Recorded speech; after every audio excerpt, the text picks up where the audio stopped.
Pessoal, tudo bem com vocês? Então, hoje nós vamos dar continuidade àquela explicação sobre lei de Ohms e aqui nós vamos ter o nosso novo personagem, né, o nosso querido Cicatriz, né, o nosso querido Monza. Bem, então falando sobre a lei de Ohms, nós vamos utilizar aqui o princípio, né, da lei de Ohm, relacionado com duas coisas. Primeiro, a questão das lâmpadas, né? Nós vamos utilizar a bateria elétrica dele, né? A mostrar para você como é que funciona a questão das lâmpadas e tudo mais. E depois nós vamos fazer alguns experimentos bem simples, né? Para demonstrar para vocês como é que funciona a questão de circuitos e tudo mais do carro. Beleza? Conto com vocês aí e vamos lá. E pessoal, então como é que funciona basicamente a parte elétrica do carro, né? Tudo começa através da bateria. Então, a bateria, né, ela fornece toda a energia provavelmente de partida do veículo e ela mantém a tensão, né, basicamente para que a parte elétrica do carro, de sensores, computadores e tudo mais, se mantenha-se praticamente num padrão, certo? Bem, a gente depois mostra a outra parte aqui, mas eu vou fazer uma experiência muito simples, né, para a gente poder manter, nesse caso, para que a gente possa ter um circuito elétrico simples, né? Basicamente a gente precisa ter uma fonte de energia. A fonte de energia básica que a gente tem aqui no caso é a bateria, né? O que a bateria tem basicamente? Como a gente sabe, toda bateria, né, toda fonte de energia tem um polo negativo e um polo positivo. O que isso quer dizer, né? Basicamente que aqui você tem o polo negativo, excesso de elétrons, e o polo negativo, falta de elétrons, certo? E o que basicamente eles querem fazer? Os elétrons eles querem sair do polo negativo para o polo positivo, certo?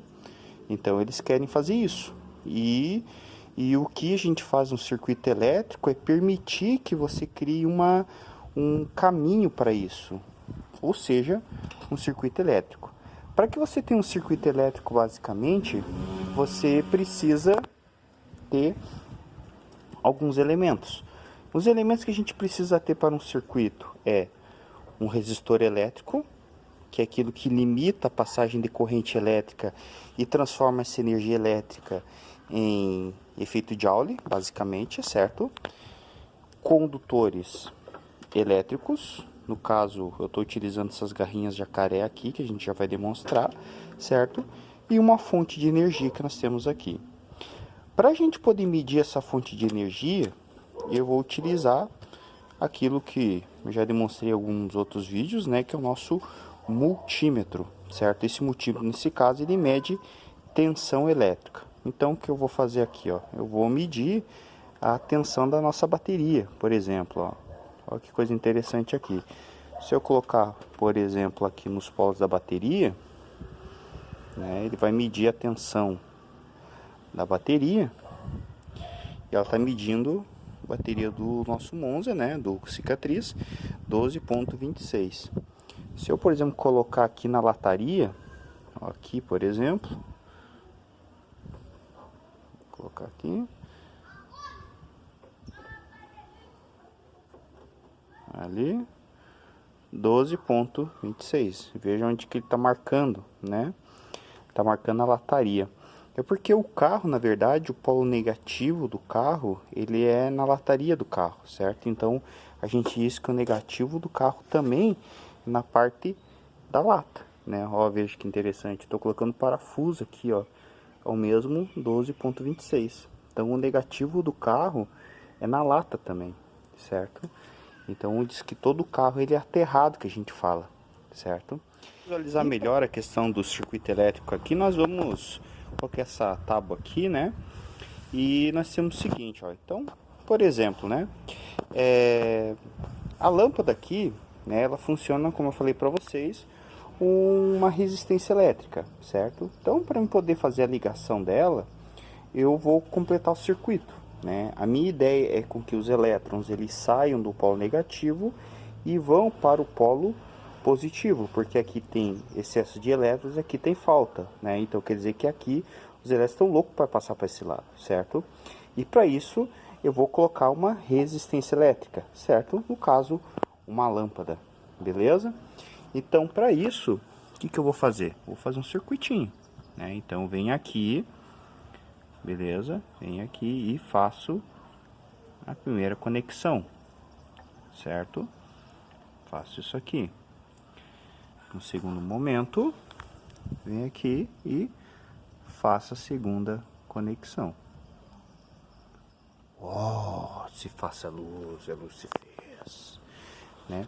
Percebam, né, que o circuito foi formado. É uma ideia muito simples, né? Circuito elétrico, polo negativo passou pela lâmpada, polo positivo, né? Existe um sentido chamado sentido convencional da corrente. A corrente elétrica sai do positivo, vai para o resistor e passa para o negativo, certo? Eu posso medir isso de algumas maneiras. Por exemplo, o meu multímetro aqui, ele está na escala de corrente elétrica. Para que eu possa medir essa corrente elétrica, eu tenho que fazer com que os elétrons passem por ele. Então, para isso, eu vou fazer o seguinte forma: eu tenho que pegar esses meus dois pontos de teste e fazer com que os elétrons passem por ele, como se fosse uma forma de fazer com que os elétrons sejam contatos, entre aspas, né? Então, o que eu vou fazer? Muito simples. Eu vou vir aqui, certo? Ó, minhas pontas estão aqui. Eu vou pegar essa ponta aqui, ó, abrir o circuito e vou fixar nessa ponta, certo? Simplesmente isso. E coloco aqui. Olha lá, né?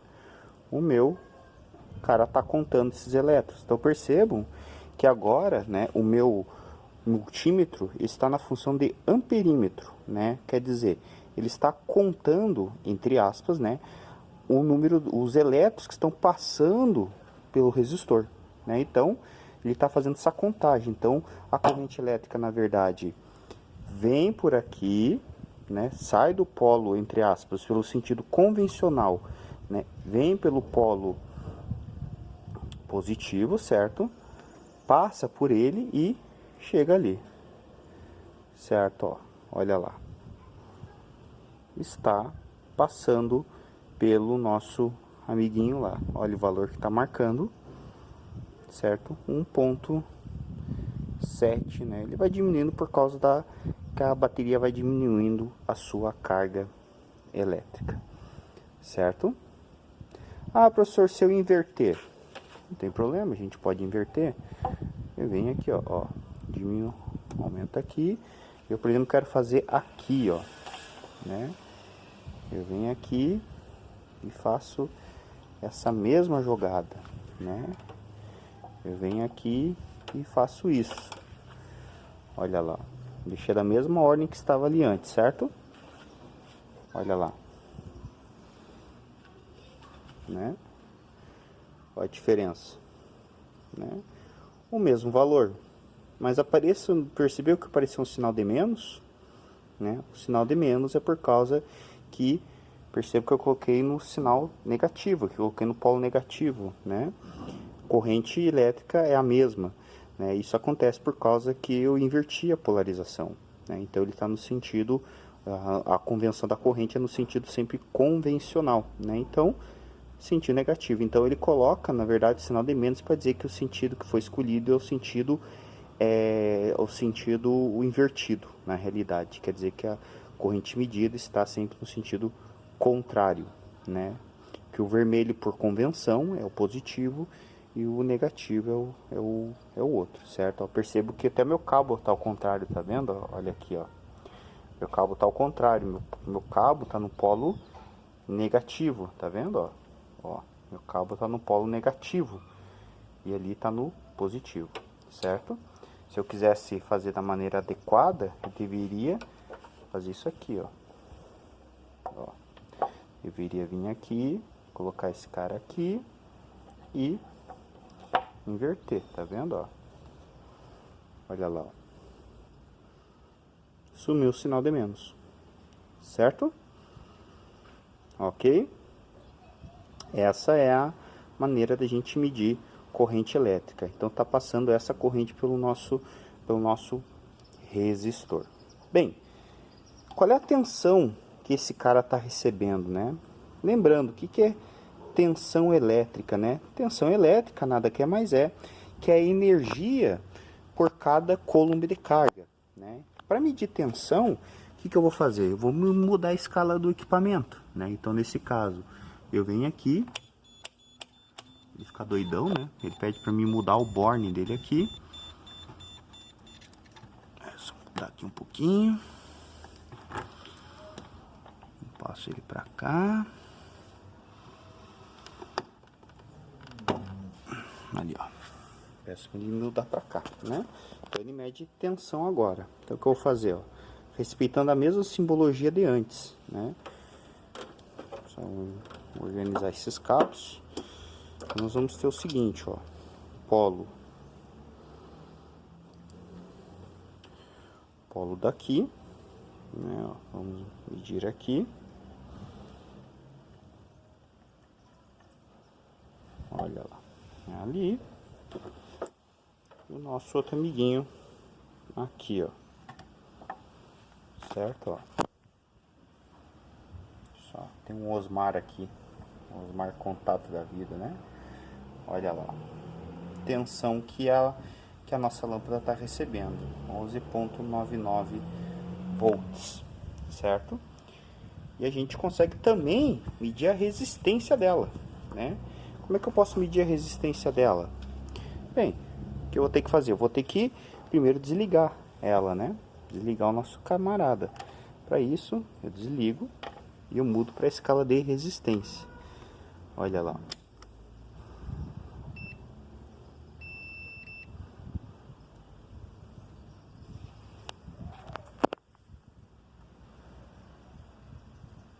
Ele tá me dando o valor da resistência elétrica, olha lá. Resistência elétrica, ele está medindo. Nesse caso ele me deu como sendo 1,3 ohms de 0,4, né? Mas uma resistência muito baixinha, certo? Agora nós vamos partir para os nossos cálculos ali. É isso aí, pessoal. Lei de ohms mostrado por nosso querido Monza.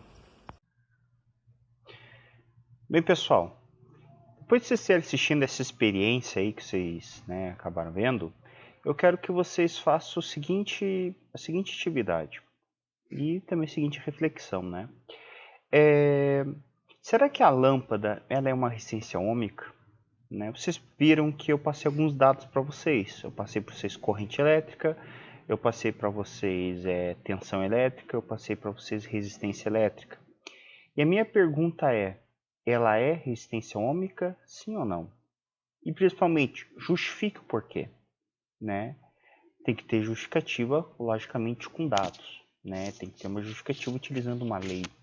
Então, isso que eu quero que vocês demonstrem, certo? Essa é a atividade que vocês deverão me entregar conforme o calendário de classe, certo? Vocês coloquem, né, façam a justificativa de vocês de forma clara e lógica, como sempre, né, de preferência utilizando a primeira lei de ohms para isso, né, utilizando também, se possível, a segunda lei de ohms para isso, utilizando os dados que foram demonstrados no vídeo, né, assista o vídeo até o final, por gentileza, e que foi feito com todo carinho, é óbvio, né, e também, né, vocês utilizem esses dados, tire foto do arquivo que foram produzidos, né, e postem lá no eClass. Beleza, meus queridos? Até mais. Tchau, tchau pra vocês.